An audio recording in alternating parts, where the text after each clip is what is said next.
D'accord. Alors il faut que je retrouve mon texte. Ah. Où se cache-t-il donc? Celui-ci. Voilà, c'est parfait. Tu as quelque chose à dire? Oui, comme d'habitude. Bon. Ça ricane. Comment? Alors, Dame Louloute, ça ricane. Oui. Bon, eh bien, si ça ricane, tapis pour vous. C'est comme ça. Tapis pour qui? Ok, c'est parti.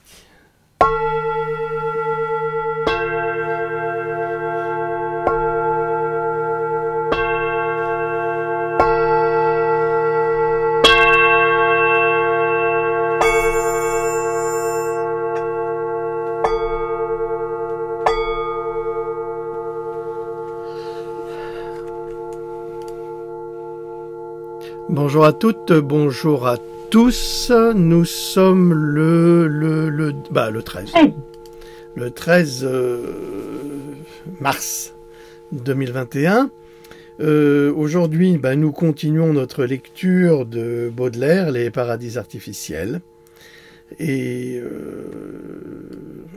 bon, évidemment, on n'a pas beaucoup de lecteurs pour l'instant, mais parce que nous ne pouvons plus... Je suis privé, si vous voulez, de YouTube. J'ai plus le droit. J'ai plus le droit pour l'instant. J'ai eu un avertissement. J'ai été puni parce que j'ai osé parler des picouses.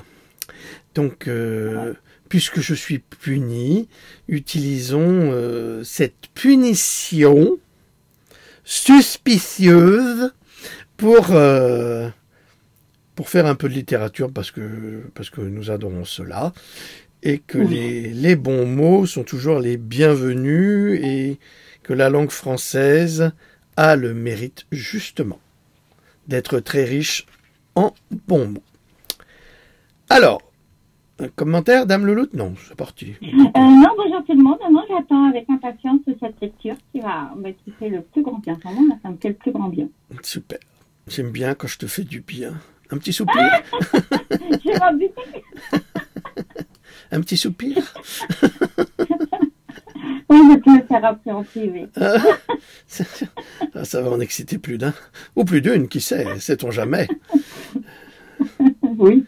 Ce qui se passe et qui se cache derrière ces écrans magnifiques qui nous servent à vous voir, à nous voir. Les mots les plus simples, les idées les plus triviales prennent une physionomie bizarre et nouvelle. Ah, je crois que je vais éternuer. On va m'excuser. Merci. À mes souhaits. C'est joli cette expression. À vos souhaits. À vous, on a oublié. À vos souhaits. Qu'est-ce que vous souhaitez? Qu'est-ce que vous souhaiteriez après avoir éternué? C'est la bonne question qu'il faudrait se poser.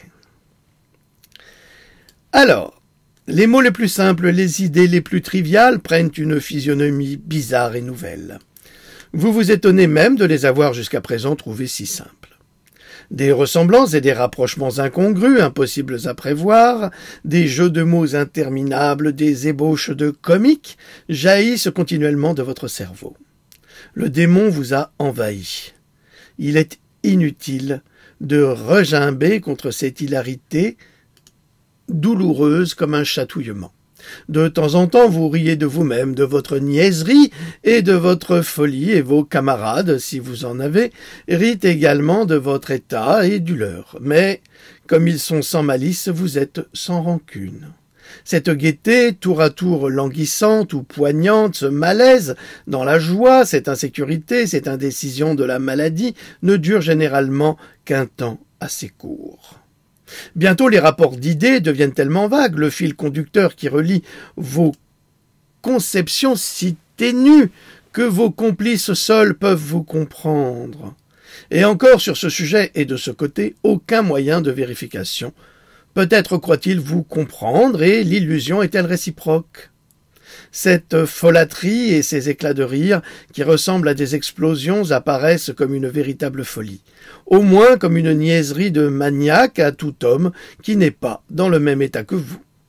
De même, la sagesse et le bon sens, la régularité des pensées chez le témoin prudent, qui ne s'est pas enivré, vous réjouit et vous amuse comme un genre particulier de démence. Les rôles sont intervertis, son sang-froid vous pousse aux dernières limites de l'ironie. N'est-ce pas une situation mystérieusement comique que celle d'un homme qui jouit d'une gaieté incompréhensible pour qui ne s'est pas placé dans le même milieu que lui? Le fou prend le sage en pitié, et dès lors l'idée de sa supériorité commence à poindre à l'horizon de son intellect. Bientôt elle grandira, grossira et éclatera comme un météore. Donc vous l'avez compris, ce que nous lisons, ce sont évidemment les effets de cette consommation de hashish. Ces effets qui sont décrits par Charles Baudelaire en son temps, en 1860, en France et ailleurs. J'ai été témoin d'une scène de ce genre qui a été poussée fort loin et dont le grotesque n'était intelligible que pour ceux qui connaissaient, au moins par l'observation sur autrui, les effets de la substance et la différence énorme de diapason qu'elle crée entre deux intelligences supposées égales. Un musicien célèbre qui ignorait les propriétés du hashish, qui peut-être n'en avait jamais entendu parler, tombe au milieu d'une société dont plusieurs personnes en avaient pris. On essaye de lui en faire comprendre les merveilleux effets. À ces prodigieux récits, il sourit avec grâce, par complaisance, comme un homme qui veut bien poser pendant quelques minutes. Sa méprise est vite devinée par ses esprits que le poison a aiguisé et les rires le blessent. Cet éclat de joie, ces jeux de mots, ces physionomies altérées, toute cette atmosphère malsaine l'irrite et le pousse à déclarer, bien sûr, plutôt peut-être qu'il n'aurait voulu que cette charge d'artiste est mauvaise, et que d'ailleurs elle doit être bien fatigante pour ceux qui l'ont entreprise. Le comique illumina tous les esprits comme un éclair. Ce fut un redoublement de joie. Et cette charge peut être bonne pour vous, dit-il, mais pour moi, non. Il suffit qu'elle soit bonne pour nous, réplique un égoïste, un des malades, ne sachant s'il a affaire à de véritables fous ou à des gens qui simulent la folie. Notre homme croit que le parti le plus sage est de se retirer. Mais quelqu'un ferme la porte et cache la clé. Un autre, s'agenouillant devant lui demande pardon au nom de la société et lui déclare insolemment, mais avec des larmes, que, malgré son infériorité spirituelle, qui peut-être excite un peu de pitié, tous sont pénétrés pour lui d'une amitié profonde. Celui-ci se résigne à rester, et même il condescend, sur des prières insistantes, à faire un peu de musique. Mais les sons du violon, en se répandant dans l'appartement comme une nouvelle contagion, empoignaient, le mot n'est pas trop fort, tantôt un malade, tantôt un autre. C'étaient des soupirs rauques et profonds, des sanglots soudains, des ruisseaux de larmes silencieuses. Le musicien épouvanté s'arrête, et, s'approchant de celui dont la béatitude faisait le plus de tapage, lui demande s'il souffre beaucoup et ce qu'il faudrait faire pour le soulager. Un des assistants, un homme pratique, propose de la limonade et des acides. Mais le malade, l'extase dans les yeux, les regarde tous deux avec un indicible mépris. Vouloir guérir un homme malade de trop de vie, malade de joie. Comme on le voit par cette anecdote, la bienveillance tient une assez grande place dans les sensations causées par le hashish. Une bienveillance molle, paresseuse, muette, et dérivant de l'attendrissement des nerfs. À l'appui de cette observation, une personne m'a raconté une aventure qui lui était arrivée dans cet état d'ivresse, et comme elle avait gardé un souvenir très exact de ses sensations, j'ai compris parfaitement de quel embarras grotesque, inextricable, l'avait jeté cette différence de diapason et de niveau dont je parlais tout à l'heure. Je ne me rappelle pas si l'homme en question en était à sa première ou à sa seconde expérience. Avait-il pris une dose un peu trop forte, ou le hashish avait-il produit, sans l'aide d'aucune autre cause, apparente bien sûr, ce qui arrive fréquemment, des effets beaucoup plus vigoureux. Il me raconta qu'à travers sa jouissance, cette jouissance suprême de se sentir plein de vie et de se croire plein de génie, il avait, tout d'un coup, rencontré un objet de terreur. D'abord ébloui par la beauté de ses sensations, il en avait été subitement épouvanté. Il s'était demandé ce que deviendraient son intelligence et ses organes si cet état qu'il prenait pour un état surnaturel allait toujours s'aggravant, si ses nerfs devenaient toujours de plus en plus délicats. Par la faculté de grossissement que possède l'œil spirituel du patient, cette peur doit être un supplice ineffable. J'étais, disait-il, comme un cheval emporté et courant vers un abîme, voulant s'arrêter, mais ne le pouvant pas. En effet, c'était un galop effroyable, et ma pensée, esclave de la circonstance, du milieu, de l'accident, et de tout ce qui peut être impliqué dans le mot hasard, avait pris un tour purement et absolument rhapsodique. « Il est trop tard, me répétais-je, sans cesse avec désespoir. Quand cessa ce mode de sentir qui me parut durer un temps infini et qui n'occupa peut-être que quelques minutes, quand je crus pouvoir enfin me plonger dans la béatitude, si chère aux orientaux, qui succède à cette phase furibonde, je fus accablé d'un nouveau malheur. Une nouvelle inquiétude bien triviale et bien puérile s'abattit sur moi. Je me souvins tout d'un coup que j'étais invité à un dîner, à une soirée d'hommes sérieux. Je me vis à l'avance au milieu d'une foule sage et discrète, et chacun est maître de soi-même, obligé de cacher soigneusement l'état de mon esprit sous l'éclat des lampes nombreuses. Je croyais bien que j'y réussirais, mais aussi je me sentais presque défaillir en pensant aux efforts de volonté qu'il me faudrait déployer. Par je ne sais quel accident, les paroles de l'Évangile « Malheur à celui par qui le scandale arrive » venaient de surgir dans ma mémoire, et tout en voulant les oublier, en m'appliquant à les oublier, je les répétais sans cesse dans mon esprit. Mon malheur, car c'était un véritable malheur, prit alors des proportions grandioses. Je résolus, malgré ma faiblesse, de faire acte d'énergie et de consulter un pharmacien, car j'ignorais les réactifs et je voulais aller, l'esprit libre et dégagé, dans le monde, où m'appelait mon devoir, mais sur le seuil de la boutique, une pensée soudaine me prit, qui m'arrêta quelques instants et me donna à réfléchir. Je venais de me regarder, en passant, dans la glace d'une devanture, et mon visage m'avait étonné. Cette pâleur, ses lèvres rentrées, ses yeux agrandis, je vais inquiéter ce brave homme, me dis-je, et pour quelle niaiserie. Ajouter à cela le sentiment du ridicule que je voulais éviter, la crainte de trouver du monde dans la boutique.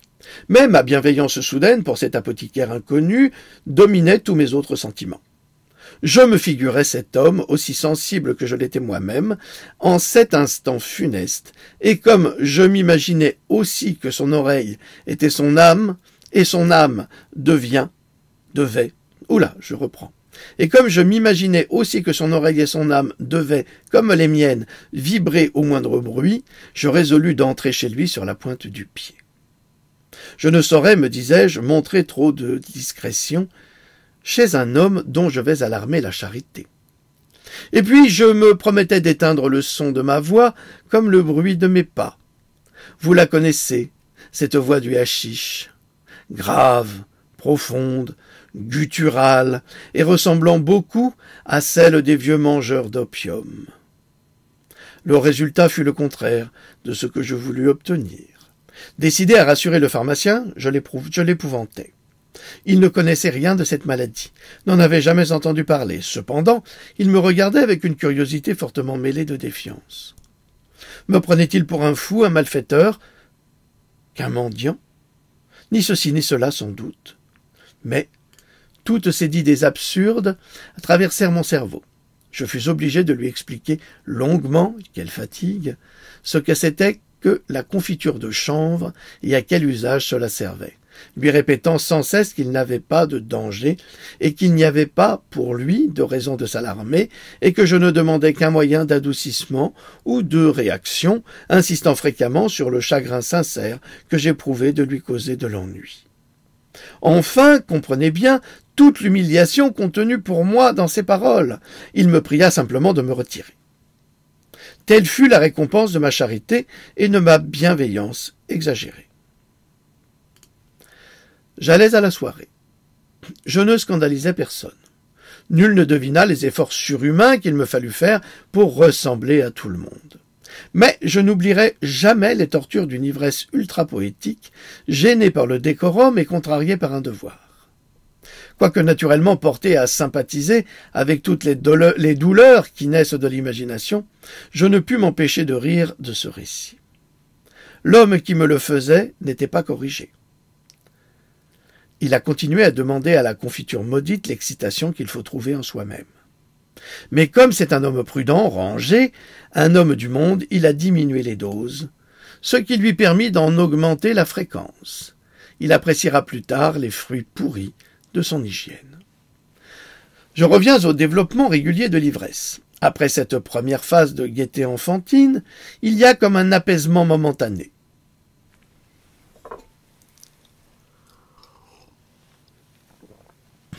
Mais de nouveaux événements s'annoncent bientôt par une sensation de fraîcheur aux extrémités qui peut même devenir un froid très intense chez quelques individus et une grande faiblesse dans tous les membres.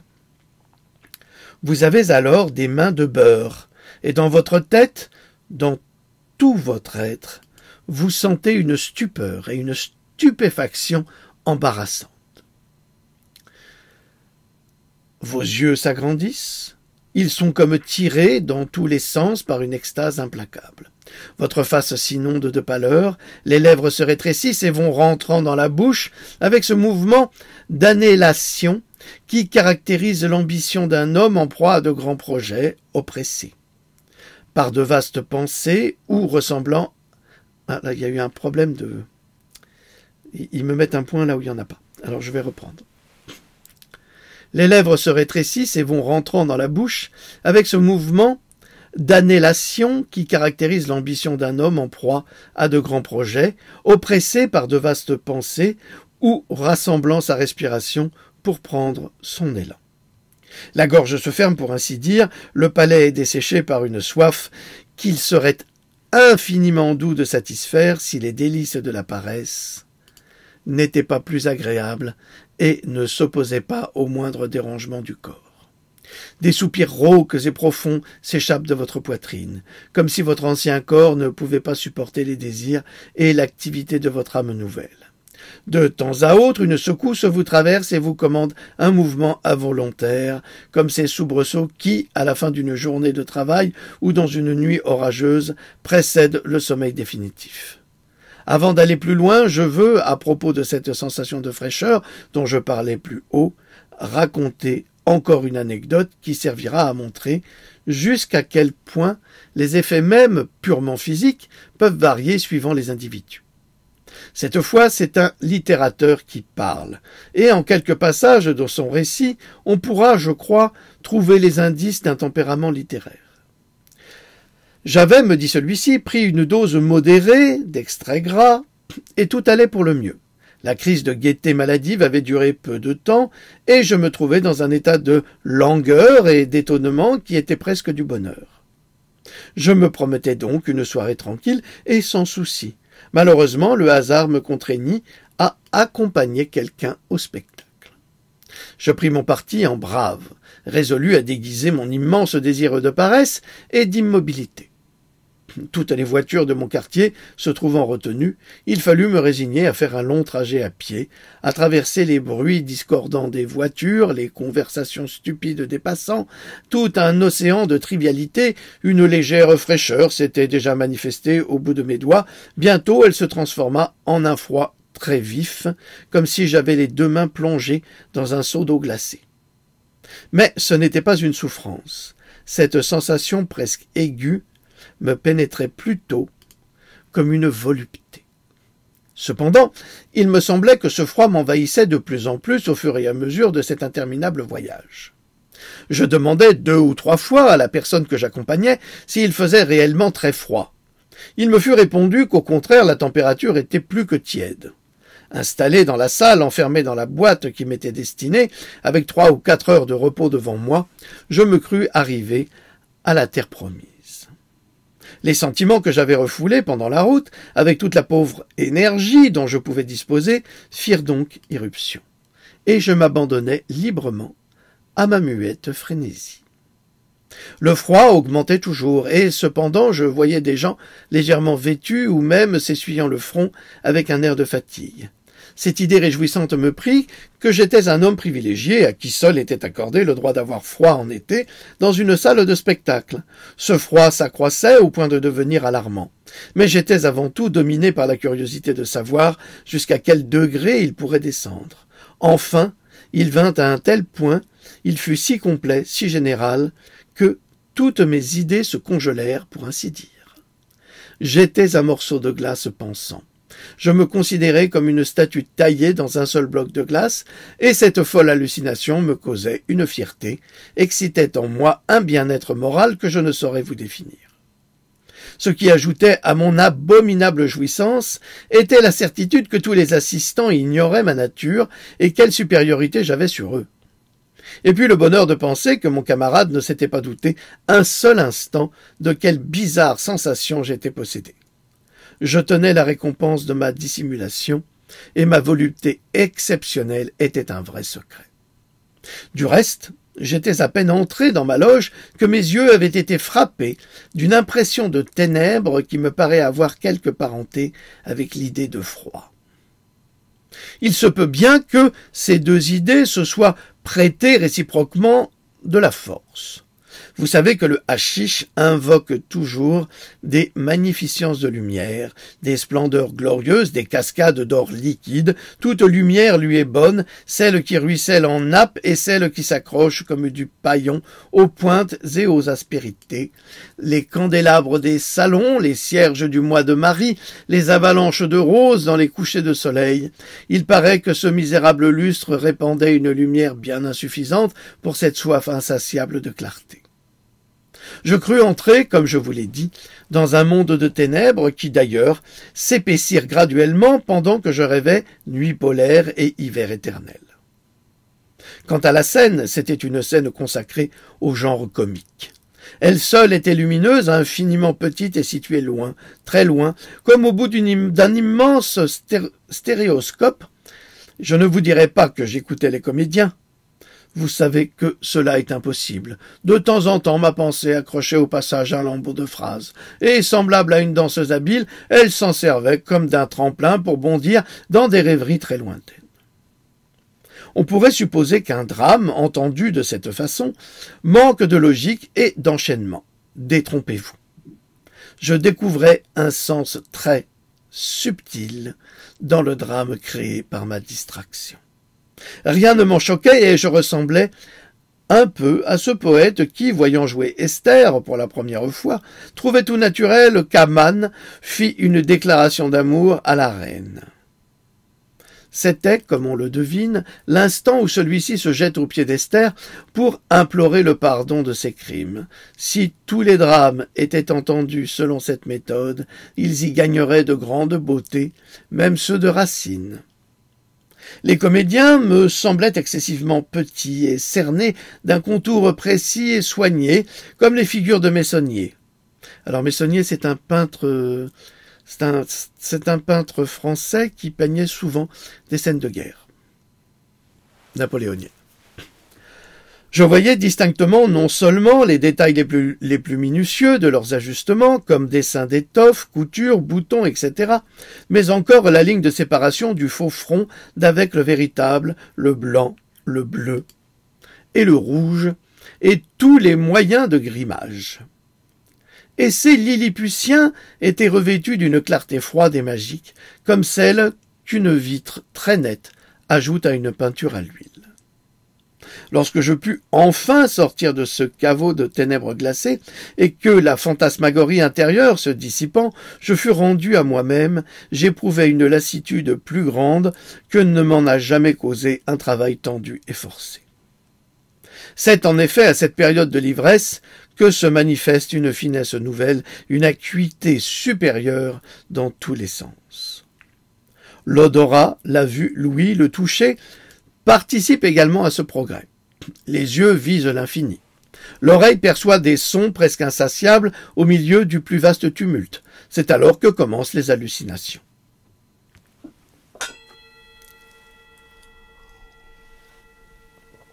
Les objets extérieurs prennent lentement, successivement, des apparences singulières. Ils se déforment et se transforment. Puis arrivent les équivoques, les méprises et les transpositions d'idées. Les sons se revêtent de couleurs et les couleurs contiennent une musique. Cela, dira-t-on, n'a rien que de fort naturel et tout cerveau poétique dans son état sain et normal conçoit facilement ces analogies. Mais j'ai déjà averti le lecteur qu'il n'y avait rien de positivement surnaturel dans l'ivresse du hashish. Seulement ces analogies revêtent alors une vivacité inaccoutumée. Elles pénètrent, elles envahissent, elles accablent l'esprit de leur caractère despotique. Les notes musicales deviennent des nombres, et si votre esprit est doué de quelque aptitude mathématique, la mélodie, l'harmonie écoutée, tout en gardant son caractère voluptueux et sensuel, se transforme en une vaste opération arithmétique où les nombres engendrent les nombres et dont vous suivez les phrases et la génération avec une facilité inexplicable et une agilité égale à celle de l'exécutant. Il arrive quelquefois que la personnalité disparaît et que l'objectivité, qui est le propre des poètes panthéistes, se développe en vous si anormalement que la contemplation des objets extérieurs vous fait oublier votre propre existence et que vous vous confondez bientôt avec eux. Votre œil se fixe sur un arbre harmonieux, courbé par le vent. Dans quelques secondes, ce qui ne serait dans le cerveau d'un poète qu'une comparaison fort naturelle deviendra dans le vôtre une réalité.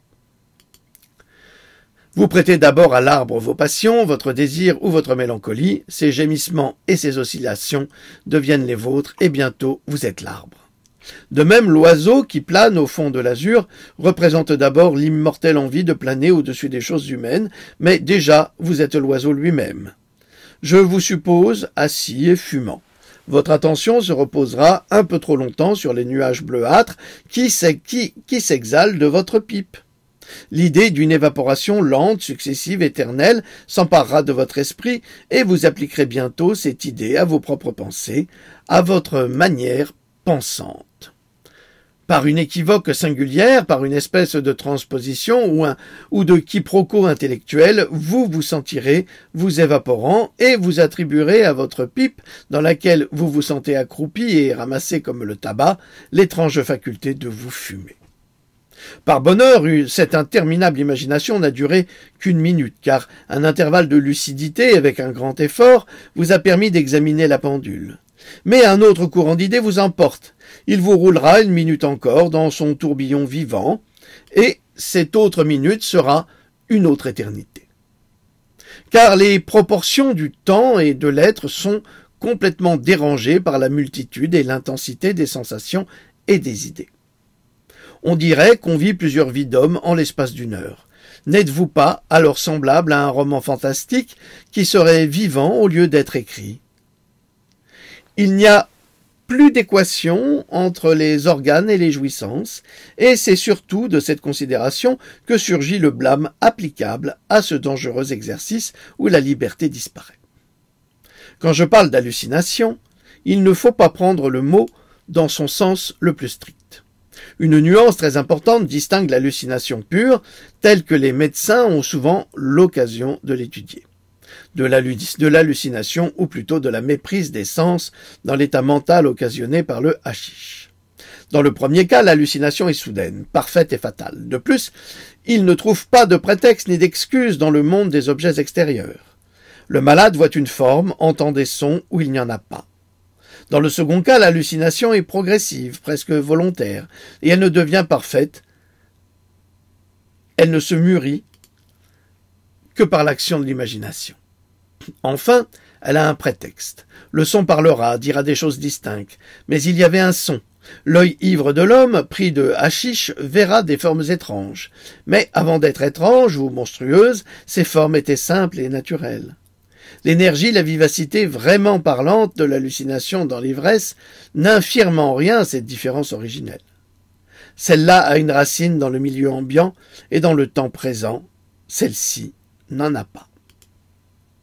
Pour mieux faire comprendre ce bouillonnement de l'imagination, cette maturation du rêve et cet enfantement poétique auquel est condamné un cerveau intoxiqué par le hashish, je raconterai encore une anecdote. Cette fois, ce n'est pas un jeune homme oisif qui parle, ce n'est pas non plus un homme de lettres, c'est une femme.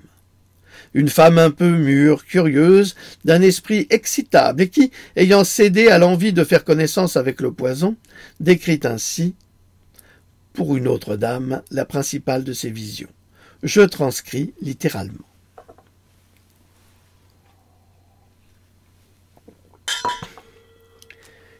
Quelque bizarres et nouvelles que soient les sensations que j'ai tirées de ma folie de 12 heures, 12 ou 20, en vérité, je n'en sais rien, je n'y reviendrai plus.